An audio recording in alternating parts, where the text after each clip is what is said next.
no seu capítulo 4. Nós vamos meditar nas Escrituras hoje à noite.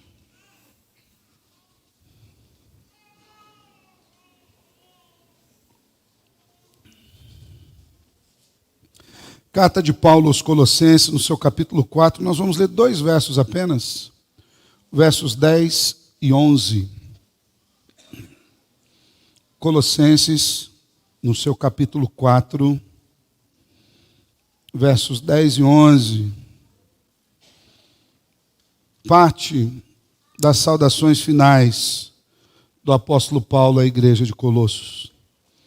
Diz assim o texto das Escrituras Sagradas: Saúda-vos Aristarco, prisioneiro comigo, e Marcos, primo de Barnabé, sobre quem recebestes instruções, se ele for ter convosco, acolhei-o.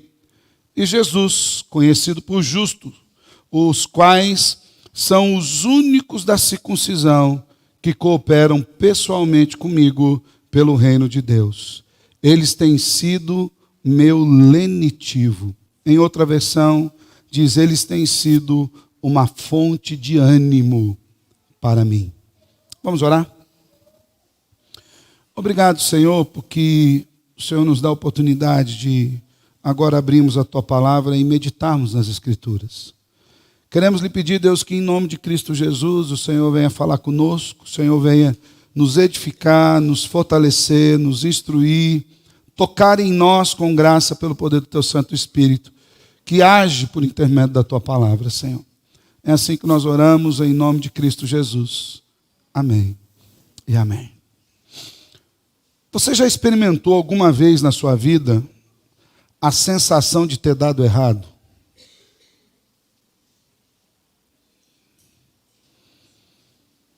Você já sentiu frustrado porque de alguma maneira você frustrou a expectativa de alguém próximo, alguém da família, de casa, da igreja? Talvez seus filhos, seus pais, esposo, esposa, alguém a quem você ama. É uma sensação horrível, não é? A sensação de ter dado errado é uma sensação horrível, uma sensação muito difícil. Esse texto que nós lemos hoje faz parte da carta do apóstolo Paulo aos Colossenses. Já vimos aqui que são as saudações finais do apóstolo Paulo. Colossenses, assim como Filipenses, Efésios e Filemão, são chamadas as epístolas das prisões, porque o apóstolo Paulo as escreveu enquanto ele estava preso em Roma, na sua prisão domiciliar. Paulo tinha alguns privilégios ali naquela prisão, embora ele estivesse em custódia, e muito provavelmente ele estava atado a um guarda. Alguns comentaristas dizem isso, e eu achei isso muito interessante, porque ao mesmo tempo que prendiam Paulo, castigavam o guarda tinha que estar o tempo todo amarrado ao apóstolo Paulo, mas ele tinha ali alguns privilégios nessa prisão.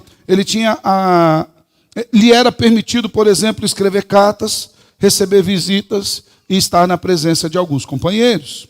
Aqui na sua saudação final aos irmãos colossenses, Paulo apresenta uma lista de irmãos que estavam apoiando ele dentro do cárcere. Então, uma vez que ele gozava dessa liberdade dentro do cárcere, alguns irmãos estavam com ele ali. Ele cita Tíquico, ali no versículo 7.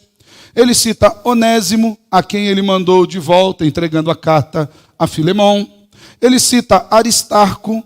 Ele cita Marcos, que é primo de Barnabé. Aristarco e Marcos eram os 2 únicos judeus convertidos. Tanto que ele fala que esses daqui são da circuncisão. Eram os únicos judeus convertidos que estavam com ele. Ele cita um outro Jesus, cognominado ou apelidado de Justo. Ele cita Epáfras. Ele cita mais para frente Lucas, o evangelista e médico amado. E ele cita Demas. Então, dentre essas pessoas que ele tinha o privilégio de receber, eu queria destacar o nome de uma pessoa. Eu queria estudar com os irmãos a história de uma dessas pessoas que estava aqui ajudando Paulo. E essa pessoa é Marcos, também conhecido como João Marcos. Você já ouviu falar dele? João Marcos, irmãos, era uma pessoa muito parecida com a gente. de um contexto cristão. João Marcos era de uma família de crente.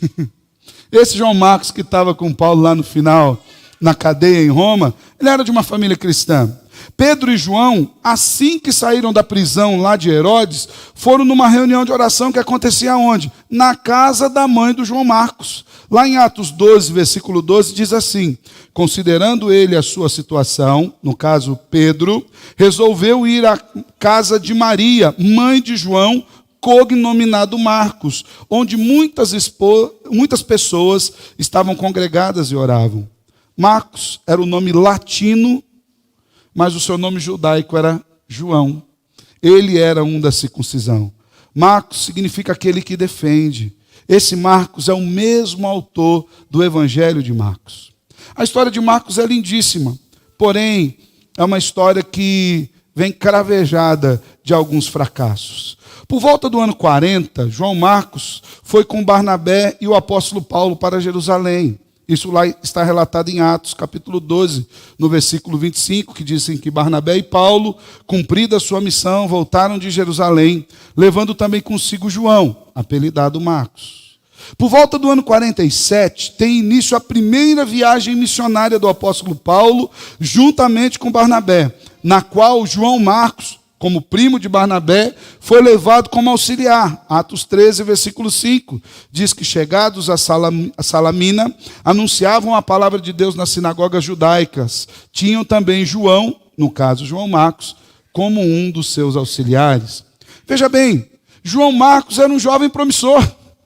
Era um jovem que havia, além de ter uma vida cristã na sua casa, sua mãe recebia apóstolos no momento de oração. Era primo de um homem proeminente da fé cristã, um homem modelo de fé cristã que era Barnabé, e ainda frequentava as viagens missionárias do apóstolo Paulo. É o tipo de jovem que nós gostaríamos de ter na nossa igreja, envolvido com a obra, totalmente entregue nas mãos do Senhor. Acontece que essa viagem missionária foi algo que marcou a vida de João Marcos. Ele tinha tudo para dar certo, irmãos, mas por uma situação, uma questão, onde ele não conseguiu suportar essa primeira viagem missionária, a vida dele entrou em parafuso. Atos 13, versículo 13, diz que eles estavam navegando de Pafos. Paulo e seus companheiros dirigiram-se a Perge da Panfilha. João, porém, apartando-se deles, voltou para Jerusalém. E isso marcou a história de João Marcos, de tal forma que o próprio apóstolo Paulo já não queria mais a sua companhia. Paulo ficou irritado com o abandono de João Marcos. Paulo olhou para aquele jovem tão promissor. É muito provável que Paulo o aceitara na sua viagem, não apenas por ser primo de Barnabé, mas por conta de uma espécie de currículo cristão que lhe fora apresentado. Pedro o conhecia, João o conhecia, a sua família era conhecida, e Paulo coloca esse jovem na sua embarcação e logo no meio da primeira viagem missionária, ele não suporta. Atos 15, de 36 a 41, diz o seguinte: alguns dias depois, Paulo disse a Barnabé: voltemos agora para visitar os irmãos por todas as cidades nas quais anunciamos a palavra do Senhor, para ver como passam. E Barnabé queria levar também João, chamado Marcos. Mas Paulo não achava justo levarem aquele que se afastara desde a Panfilha, não os acompanhando no trabalho. E olha o que aconteceu, irmãos, versículo 39. Houve entre eles tal desavença que vieram a separar-se. Então, Barnabé, levando consigo a Marcos, navegou para Chipre. Mas Paulo, tendo escolhido a Silas, partiu encomendado pelos irmãos à graça do Senhor e passou pela Síria e Sicília, confirmando as igrejas. A partir daquele momento em que João Marcos abandonara o barco, literalmente, e voltara para trás, Paulo falou: ele não serve mais para estar com a gente não, gente. Esse menino não funciona. Esse menino aqui era tudo que a gente esperava, mas ele deu errado. E a situação foi tão tensa que Paulo separou-se de Barnabé. Paulo falou: Barnabé, não vou levar o menino. Não adianta insistir. Volta você embora com o menino. Eu pego o Silas e continuo a minha caminhada. Você imagina uma situação dessa sobre você? uma grande expectativa em torno da sua vida, e de repente você não aguenta a pressão. Uma grande expectativa com você, pessoas ao seu redor orando, pedindo pela sua casa, pela sua família, pelos seus dons, pelos seus talentos. E no meio da caminhada cristã você não aguenta a pressão. O inimigo se levantando, os seus próprios pecados. Irmãos, nosso próprio pecado é o nosso maior inimigo. Lutero diz que o homem tinha 3 grandes inimigos. Quem lembra? O mundo, ou melhor, o diabo, a carne e o mundo. A carne faz parte desses inimigos que militam dentro de nós. Daí, irmãos, passados muitos anos, por volta dos anos 60, então olha só, começamos falando dos anos 40, mais ou menos, depois do ano 47, viagem missionária, foi mandado de volta, houve uma ruptura entre os apóstolos. Daí, muitos anos depois, por volta dos anos 60, nós encontramos um outro relato acerca de João Marcos. E é esse relato que nós acabamos de ler aqui na carta de Paulo aos Colossenses. E detalhe, novamente o relato é de Paulo. É Paulo falando de João Marcos. É o mesmo Paulo que nós vemos relatado aqui em Atos 15, dizendo, não quero ele comigo de jeito nenhum. Sai com esse menino para lá. Paulo estava disposto a perder a companhia de Barnabé, porque ele não queria a presença de João Marcos. Mas agora, nesse texto que nós lemos, Paulo diz assim, Aristarco, meu companheiro de prisão, envia-lhe saudação, bem como Marcos, primo de Barnabé. Vocês receberam instruções a respeito de Marcos. Se ele for visitar vocês, receba esse menino. Agora não mais tão menino assim, 20 anos depois. Jesus, chamado justo, também envia saudações. Olha o que Paulo diz. Esses são os únicos da circuncisão que são meus cooperadores em favor do reino de Deus. Aquele menino que Paulo não aguentava ver. Paulo diz assim, eles têm sido fonte de ânimo para mim. 20 anos depois. 15 anos depois. Depois de todo esse tempo, Paulo agora preso em Roma, tem em companhia exatamente aquele rapaz que ele não queria levar na segunda viagem. Aquele que fora rejeitado, agora era seu companheiro. E se nós formos caminhar um pouquinho mais na história de Marcos, João Marcos, entre os anos 64 e os anos 67, nós vemos outro relato bíblico acerca de João Marcos, novamente por Paulo. Na última carta que o apóstolo Paulo escreve antes de morrer. Agora Paulo está na beira da morte, irmãos, ainda em Roma. Está ali nos últimos instantes, ele escreve ao jovem Timóteo, capítulo 4 da segunda carta, versículo 11, diz assim, Timóteo, somente Lucas, o médico, está comigo agora. Toma contigo Marcos, traze-o, pois me é útil para o ministério. Ainda Pedro, aquele que havia orado lá na casa de João Marcos, também às portas da morte, 1 Pedro 5,13 diz, aquele que se encontra em Babilônia, também eleita, vos saúda, como igualmente meu filho Marcos. Por fim, por volta dos anos 65, Marcos escreveu o seu evangelho, esse que nós temos na mão, Evangelho de Marcos. João Marcos, tendo caminhado com Pedro, Paulo, e sabendo que se aproximava a morte desses irmãos, viu a necessidade de escrever as histórias de Jesus, relatando-as através de um evangelho para as próximas gerações. Deus havia restaurado a vida de João Marcos. Mas como se deu esse processo? Como Deus restaura a vida de pessoas? Porque é o mesmo menino promissor, que não deu conta, saiu do barco, foi embora. Um menino que ninguém queria mais ele, ou pelo menos o apóstolo Paulo não queria mais ele. Eu imagino que uma negação do apóstolo Paulo tinha um peso considerável no meio da igreja. Imagine você que nós fôssemos receber um jovem qualquer para trabalhar aqui na igreja e viesse assim, Paulo não quis ficar com ele. A gente ia olhar para esse jovem meio assim, o que será que aconteceu? O apóstolo Paulo não quis trabalhar com ele? Ou então chega outro e fala, por causa desse menino aí, irmãos, Paulo e Barnabé se separaram. Havia uma etiqueta sobre João Marcos, mas Deus o restaurou. E o que eu quero compartilhar com os irmãos é algumas lições da vida de João Marcos. Como o Senhor nos ajuda a superar os fracassos da vida. Talvez você tenha entrado aqui hoje com esse sentimento que tomou por algum momento o coração de João Marcos. Pastor, eu dei errado. Pastor, minha vida, se eu pudesse apertar aquele botão reset e começar tudo de novo. Os mais antigos vão lembrar, se eu pudesse rebobinar, quem já pegou fita cassete e rebobinou com aquela caneta Bic, não era qualquer, aquelas canetas redondas chique não servia para fita cassete. Caneta Bic. Para começar de novo. Para algo novo acontecer.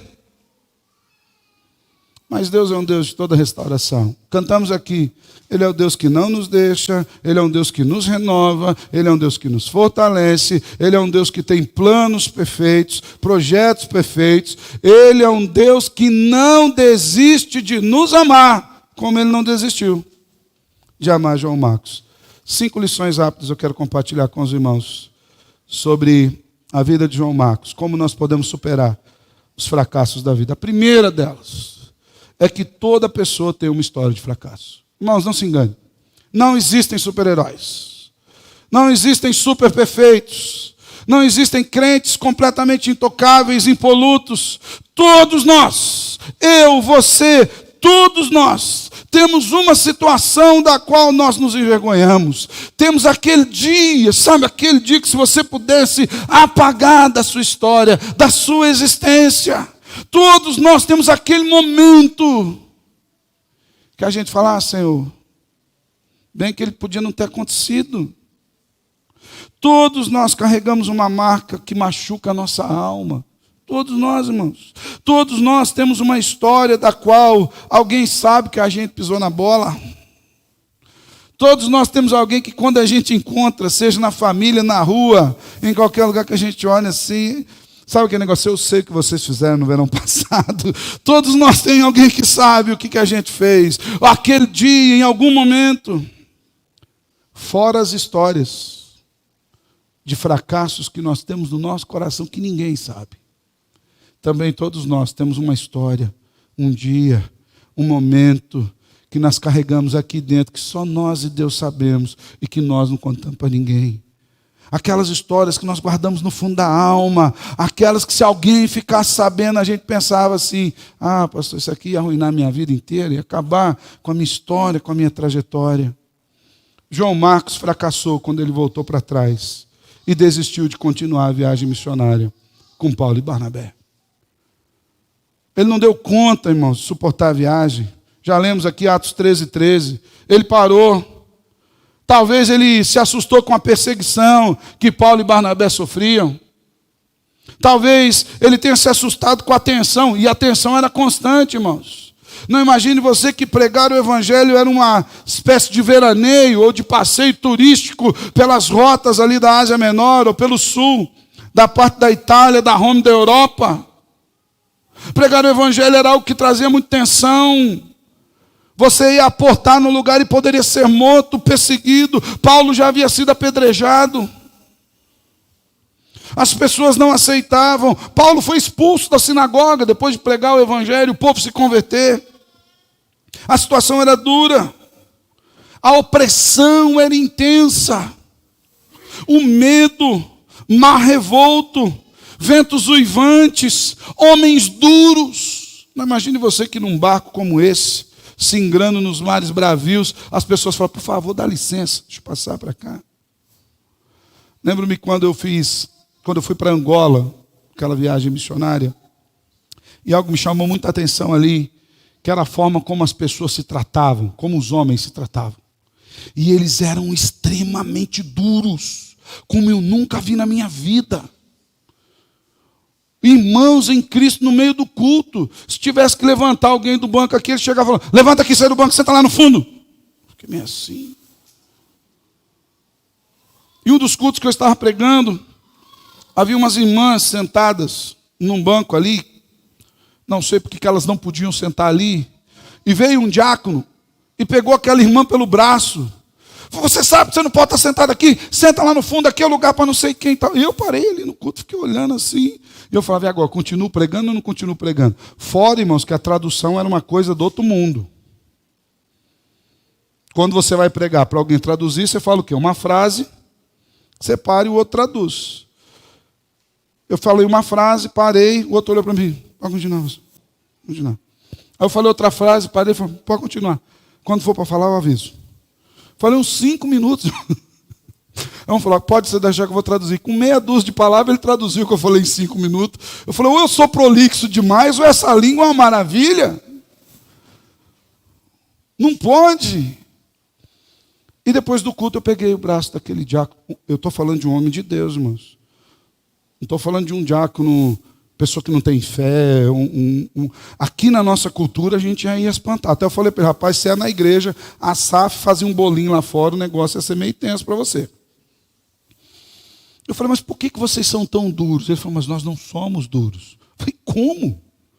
Olha o jeito que você tratou a mulher. Ele falou, pastor, mas ela sabia que não podia estar sentada ali. Eu falei, ainda que ela soubesse. Ela falou, minha irmã, por favor, senta ali no fundo, tem algum lugar aqui, tá alguma coisa. E outra, como vocês lidam com os outros homens. Ele parou, coçou a cabeça. Diácono Diamantino, coçou a cabeça. Falou, pastor, eu sei o que é. Falei, fala, meu irmão, nós fomos embrutecidos pela guerra. Havia cessado uma guerra civil há 12 anos. E onde nós passávamos na cidade, irmãos, os prédios eram cravejados de bala, destruídos. Eram tanques virados, nós passando na estrada, tanque de guerra virado, caminhão de guerra virado. No meio da estrada, você andando aquele...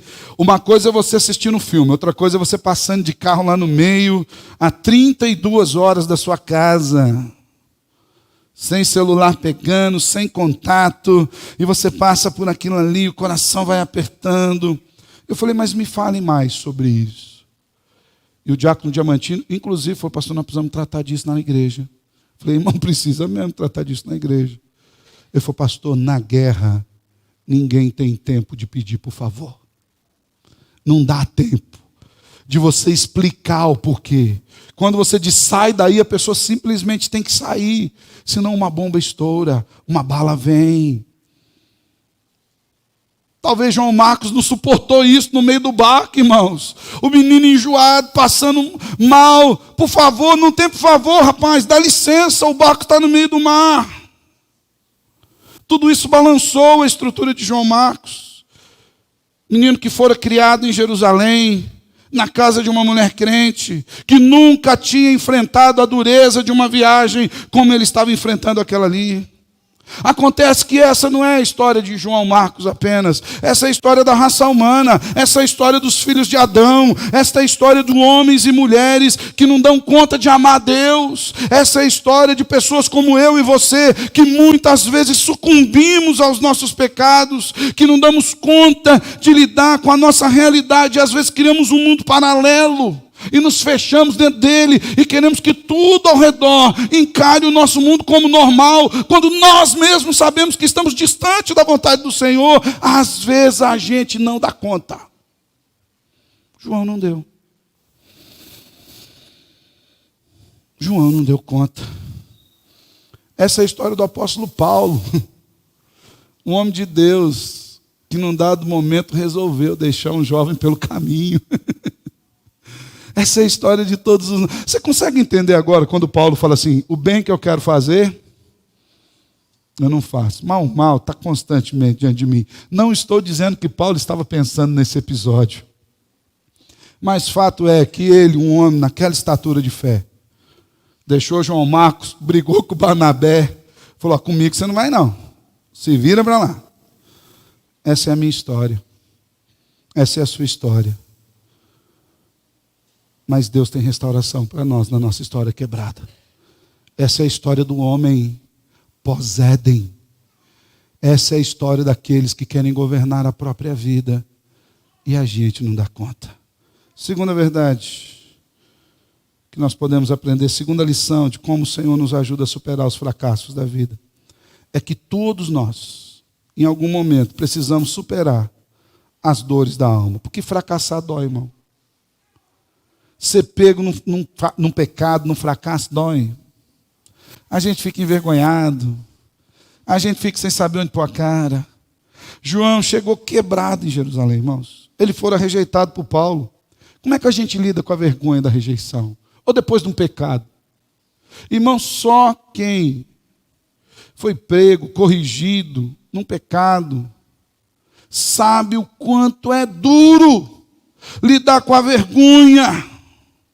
Eu imagino as pessoas perguntando para João Marcos, quando ele chegou no porto com Barnabé: e aí, como é que foi a viagem com o apóstolo Paulo? Tudo bem? Respondeu o quê, irmãos?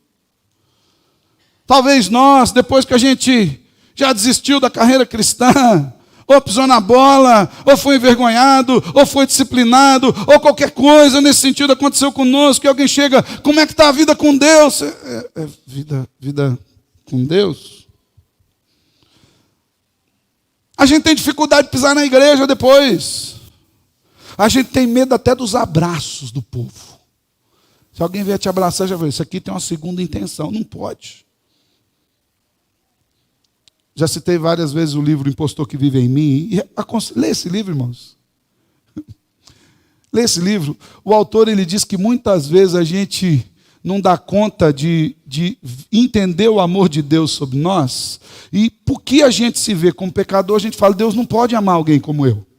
Eu sou muito torto. Aí a gente tenta inventar um impostor certinho. Alguém que não peca, alguém que está tudo bem, alguém que está sempre sorrindo, que não tem problema na vida. Porque a gente imagina que uma pessoa assim é mais amável. João tinha feridas na sua alma que precisavam ser curadas. Todos nós precisamos superar as dores da nossa alma. Todos temos que olhar para as nossas vidas com a mesma graça que Jesus nos vê. E entender que, embora pecadores, Ele continua nos amando. Ele não desiste de nós, irmãos. O Senhor Salvador Jesus não desiste de nós. Às vezes as circunstâncias nos envergonham. Talvez um divórcio, um adultério, uma queda, um fracasso, uma demissão, um roubo, uma cadeia, uma família, uma vida não muito ortodoxa, e a gente sucumbe. E a alma fica toda machucada. E a gente fica aos frangalhos. A ferida da alma de João Marcos era tamanha que ele nem voltou para Antioquia. Ele foi direto para Jerusalém, para a casa da sua mãe. Como ele enfrentaria a igreja de Antioquia, irmãos?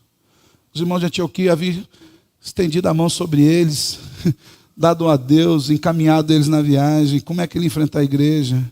E as expectativas que haviam sido depositadas? Ele só voltou para Antioquia depois que ele descansou em casa. Ele precisou se tratar. Quando ele escreveu o Evangelho, inclusive, ele relembrou do seu primeiro fracasso. Esse aqui não era o primeiro fracasso de João Marcos, não, tá? Teve um anterior. Ele tinha por volta aí de uns 14, 15 anos. Está relatado no Evangelho de Marcos, capítulo 14, versos 51 e 52. Diz que seguia, no caso a Jesus, seguia um jovem coberto unicamente com um lençol, e lançaram-lhe mão, mas ele, largando o lençol, fugiu desnudo. Primeira vergonha de João Marcos. Alguém roubou o lençol nele enquanto ele estava atrás de Jesus. Ele ficou nu na multidão. Primeiro fracasso, primeira vergonha. E agora ele escreve esse fato para mostrar que o Senhor teve misericórdia dele. E o Senhor é aquele que o curara a sua alma. Nossa rota, irmãos, superando os fracassos da vida, embora todos nós tenhamos uma história, todos nós também precisamos superar as dores da alma, levando as nossas dores a Cristo Jesus. Terceira, toda pessoa precisa de humildade para recomeçar. Um dos nossos grandes problemas de reconstruir a nossa vida com o Senhor é a falta de humildade. A gente se fecha no orgulho do nosso pecado e fala: é o seguinte, agora eu sou assim e você que me aceite assim. Se Deus quiser me amar, é desse jeito e ponto final. Não me rebaixo, não mudo, o mundo inteiro está errado, sou eu que estou certo. Mas a Bíblia diz que quando a gente se mantém nessa postura, nós não estamos abertos à restauração.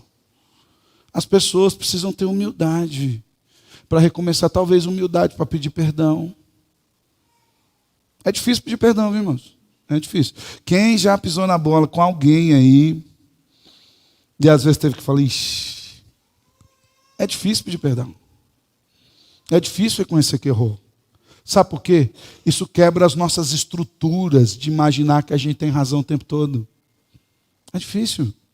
Mas a Bíblia diz que tem que ser assim. Salmo 34, 18 diz: perto está o Senhor dos que têm coração quebrantado. O Senhor está perto de quem tem um coração quebrantado, de quem tem um coração que se arrepende, de quem não tem um coração orgulhoso. Salmo 51, versículo 17 fala: sacrifícios agradáveis a Deus são um espírito quebrantado, coração compungido e contrito, não o desprezarás, ó Deus.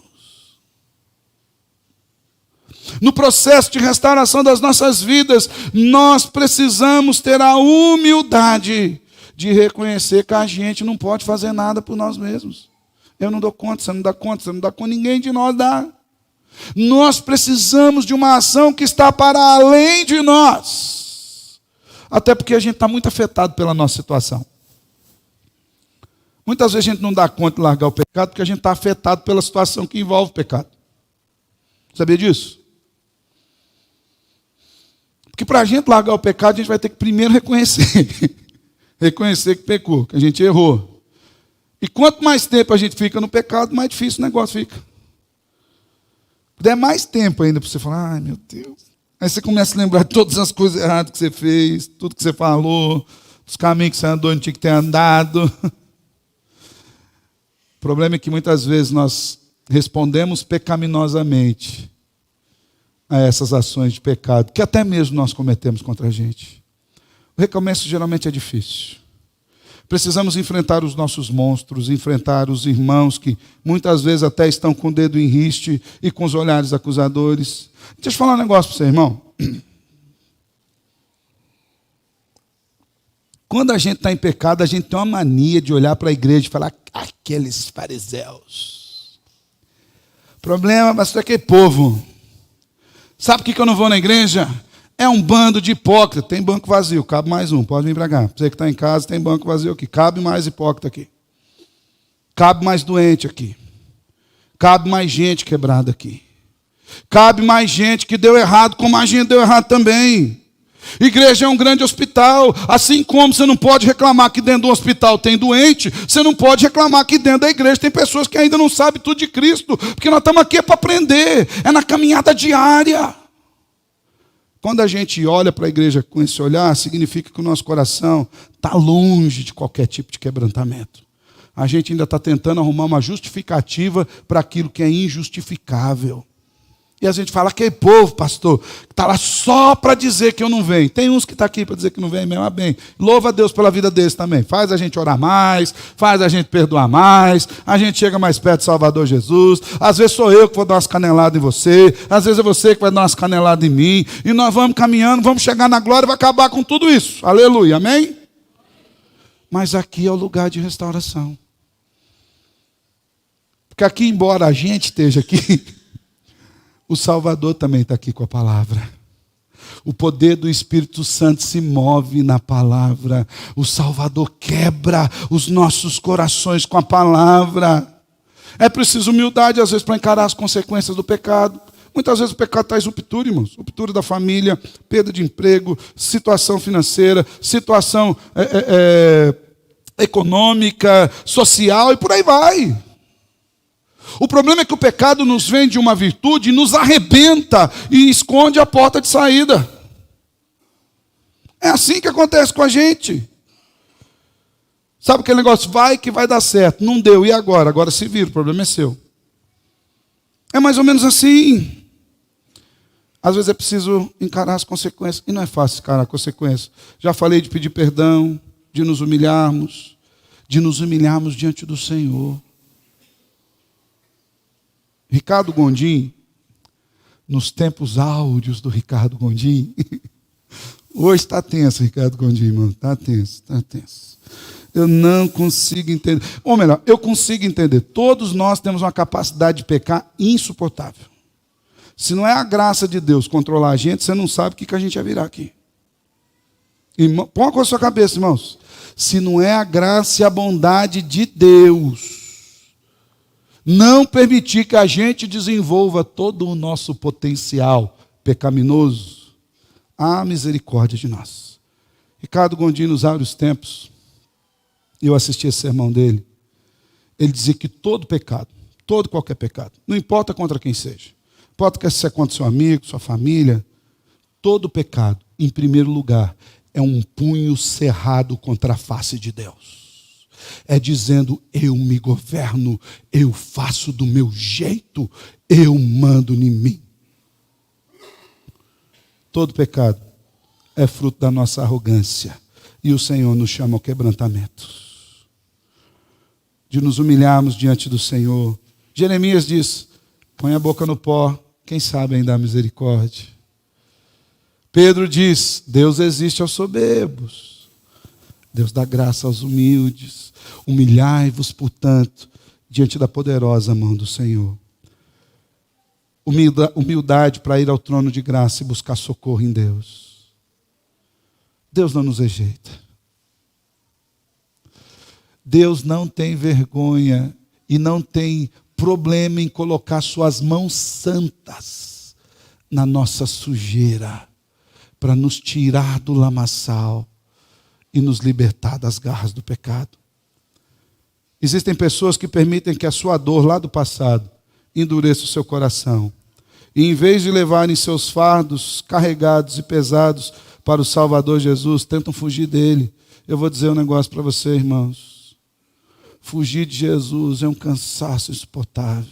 A gente não dá conta. E vou dizer mais, sabe que você não vai dar conta? Porque ele não desiste de você. Não tem um momento que você fala, Jesus, me larga, pelo amor de Deus. Eu falei, exatamente pelo amor de Deus, que eu não te largo. Porque pelo amor de Deus eu fui na cruz te comprar. Pelo amor de Deus eu permiti que cravos entrassem nas minhas mãos. Pelo amor de Deus o Pai, eu derramei sangue precioso para que você entrasse no céu de graça. Você entende isso? Então, irmãos, nós precisamos ter humildade para recomeçar. E não tem lugar melhor para recomeçar do que na sombra da cruz do Salvador. Ajoelhado, falando, Senhor, me ouve. Ele vai dizer, eu te ouço. Sabe por quê? Quando você vai para lá, é porque você já ouviu ele dizendo, vem para mim. Você está cansado? Está sobrecarregado? Vem para cá, que eu vou te aliviar. Nele há redenção, nele há graça, nele há perdão, nele há restauração. 4, toda pessoa precisa ter disposição para voltar a ser útil. Para voltar a ser usado por Deus, ser ferramenta na mão de Deus. Olha o que o apóstolo Paulo diz lá no final da sua vida, 2 Timóteo 4:11, quando ele fala para Timóteo mandar Marcos para ele. Paulo diz assim, somente Lucas está comigo. Toma contigo Marcos e traze-o, pois me é útil para o ministério.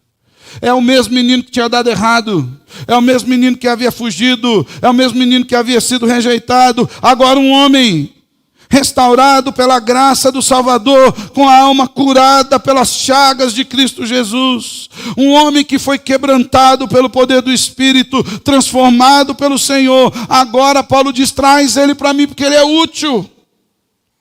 E é o mesmo Paulo que diz, comigo ele não vai. E sabe por que Paulo diz isso? Que Marcos tinha sido curado, irmãos, da sua dor. Sabe por que muitas vezes a gente não é usado na igreja para o Senhor Jesus? E quando eu falo na igreja, irmãos, não é só nas 4 paredes, não, viu? Igreja não é o tempo que você está preso aqui, não.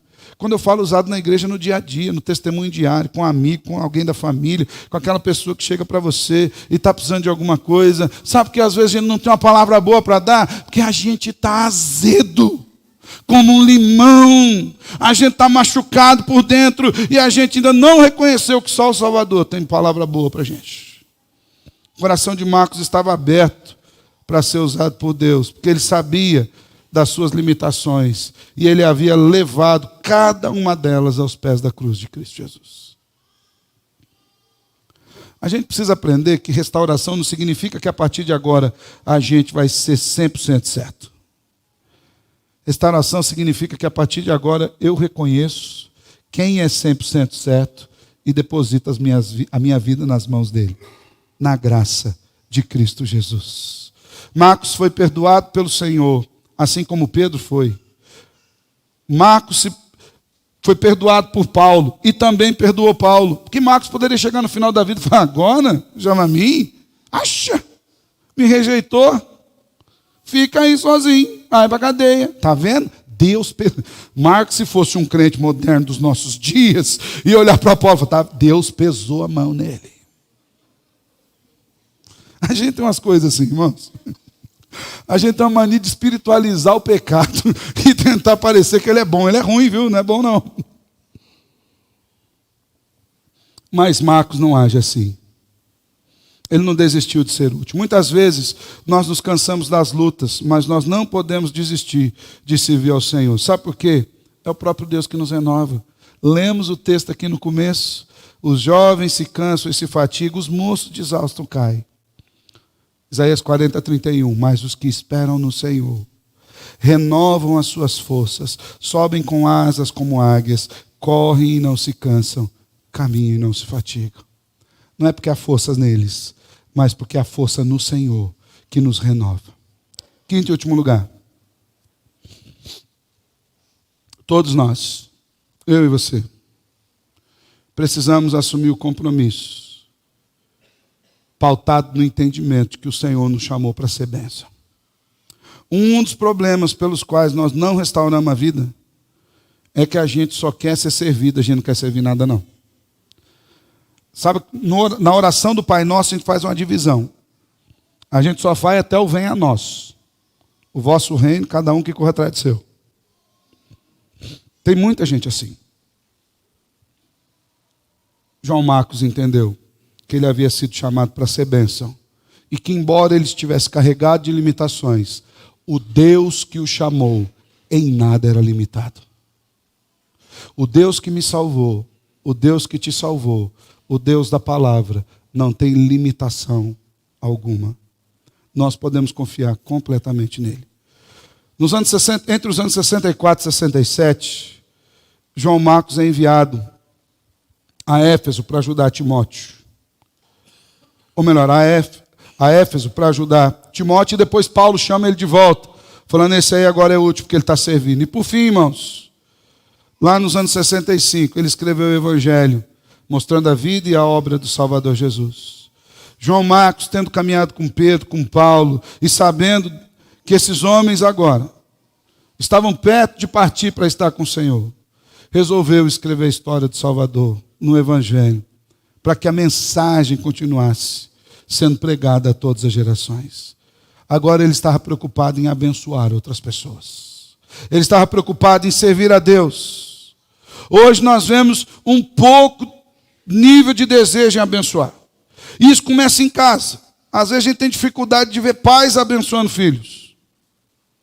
E quando eu falo abençoar filho, não é dar presente, não, é investir na vida dele.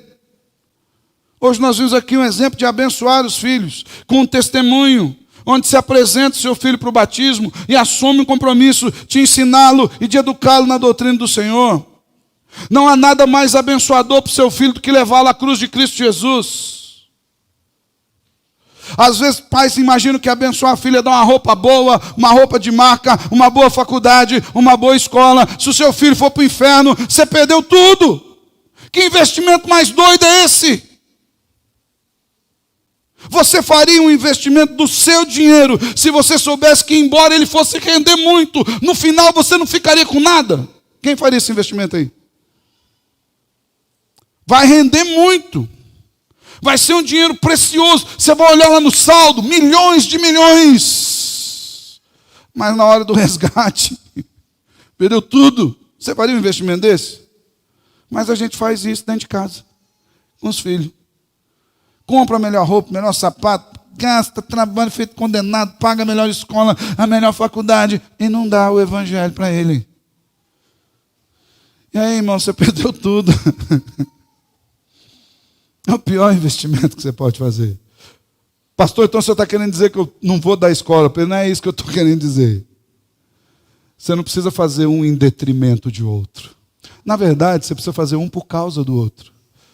É por causa de Cristo Jesus que você vai oferecer uma boa educação, é por causa de Cristo Jesus que você vai comprar uma boa roupa, mas é por causa de Cristo Jesus que você quer que ele entenda que tudo isso é por causa de Cristo Jesus. De maneira que seu filho possa olhar para uma roupa, para uma escola e falar assim: olha, isso é alvo da graça de Deus sobre minha vida. Meu pai me ama tanto que por causa de Cristo eu tenho essas coisas. Nós precisamos ter disposição e assumir a responsabilidade de sermos bênçãos. Começando em casa, começando na igreja. Eu louvo a Deus para a nossa igreja, para a bondade do Senhor. Nós temos várias pessoas trabalhando em vários ministérios. Irmãos, são presente de Deus. Deus tem sido bom com a gente. Mas quanta pessoa que você, para apertar um parafuso na igreja, você tem quase que pedir com pires. Pelo amor de Deus, tem um parafuso que você sabe apertar. Ai, irmão, em nome de Jesus. Às vezes tem gente que tem uma capacidade gigantesca fora da igreja. Parece que entra aqui na igreja, assim, deve ter alguma coisa que faz com que a mente da pessoa apague. Que eu não consigo pôr os meus dons e talentos ali. Ai, irmãos, se você não investir naquilo que te dá lucro certo, que é o céu, você está perdendo tudo. É preciso deixar, irmãos, um legado para as pessoas da nossa família, da nossa casa, para nós mesmos e para as próximas gerações. Nesse processo de restauração, nós olhamos para a vida de João Marcos e vemos como o Senhor, pela graça, o ajudou a superar os fracassos, reconhecendo que todos falhamos, reconhecendo que todos precisamos de cura na alma, reconhecendo que precisamos ter humildade para nos arrepender dos pecados, confessar e entregá-los a Cristo, que precisamos ter o desejo de sermos úteis e de sermos bênção por onde quer que nós pisemos. A Bíblia não esconde o fracasso de muitos daqueles que o amam e o servem. Isso tudo para mostrar que Deus é um Deus que faz gente como eu e você, gente como Davi, como Paulo, como Pedro, superar as dificuldades pela graça, ser transformado pela fé e servi-lo pela sua bondade. Não tem nenhum super-herói na Bíblia. E Jesus também não é um super-herói. Ele é o próprio Deus encarnado, o Verbo que se fez carne e habitou entre nós. E todos os outros são apenas servos dependentes dele. Eu sou assim, você é assim, todos nós somos assim. A gente não pode se iludir. Eu não sei qual é a história da sua vida, mas eu quero desafiar você hoje a abrir o seu coração para essa palavra de Deus. Eu não posso fazer nada, irmãos. Eu nem me iludo, eu não tenho poder para transformar a sua mente pelo discurso, embora tenha estudado as Escrituras, eu não tenho poder. A minha oração é que o Senhor, pelo Espírito Santo, faça aquela operação de milagre, que só Ele pode fazer.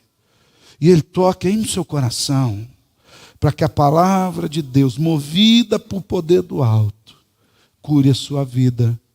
E se você está no caminho de fora, Ele te põe no caminho de dentro, para a glória dEle. Volte-se para a cruz de Cristo e assuma um novo compromisso com Jesus hoje. Fala para o Senhor assim: Senhor, eu reconheço que eu tenho fracasso, que precisa ser tratado, e só Jesus pode tratar. Senhor, eu preciso que o Senhor trate das dores lá da minha alma. Aconteceram as coisas comigo, Senhor, nesse mundo quebrado. Ai, irmãos, o mundo é carregado de pecado. Nesse mundo quebrado, Senhor, aconteceram algumas coisas comigo que me machucaram profundamente, me fizeram desiludido, Senhor, desesperar da vida. Eu preciso que o Senhor cure a minha alma, porque está doendo, Senhor. Quero desafiar você a dizer: Senhor, eu quero recomeçar uma nova caminhada com Cristo. Quero começar de novo, Senhor. Quero ser transformado de novo. Eu quero brilhar os olhos servindo a Tua palavra, andando nos Seus caminhos. Quero desafiar você a falar assim: eu quero ser útil. Me usa. Onde o Senhor quiser. Se o Senhor quiser usar alguém aqui nessa igreja, nessa noite, usa a minha vida. Quero desafiar você a dizer: Senhor, eu quero ser bênção. E para que eu consiga ser bênção, eu preciso receber dessa bênção que só o Senhor pode me dar. Em nome de Jesus, feche os olhos, quero orar com você.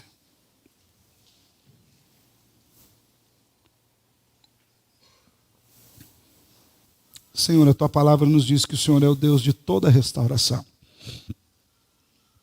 Hoje, Senhor, nós estudamos a história de um dos Seus servos, e nem é um dos mais conhecidos, embora seja o evangelista. Talvez se nós falássemos João Marcos, alguns nem lembrassem nas Escrituras. Mas o Senhor não se esqueceu dele, Senhor. E assim como o Senhor não se esqueceu dele, o Senhor não se esquece de nós. Nós vemos Deus como o Senhor opera poderosamente para fazer com que pessoas quebradas, com que pessoas pecadoras, falhas, limitadas, sejam impactadas, transformadas e renovadas pela tua graça poderosa, Senhor. E nós sabemos que o Senhor está aqui nessa noite. E o Senhor não está aqui porque a gente canta bonito, ou porque a gente lê Bíblia, ou porque o templo é pintado de uma cor certa, nada disso. O Senhor está aqui por esta mesma graça, que faz com que o Senhor chegue até nós e nos renove. Talvez, Senhor, muitos de nós não tenhamos nem condição de abrir o coração para o Senhor. Por isso eu quero lhe pedir, Senhor, entra. É tudo teu. Nossa vida é tua. Foi o Senhor quem nos fez. Renova-nos, Deus, pelo poder da tua Escritura. Nós precisamos de ti. Tira-nos, Senhor, da letargia espiritual. Não permita, Senhor, que vivamos no engano, fugindo do Senhor. Que o Senhor toque nas nossas vidas com o teu Espírito e nos renove para a glória de Cristo Jesus. É assim que nós oramos. Amém e amém.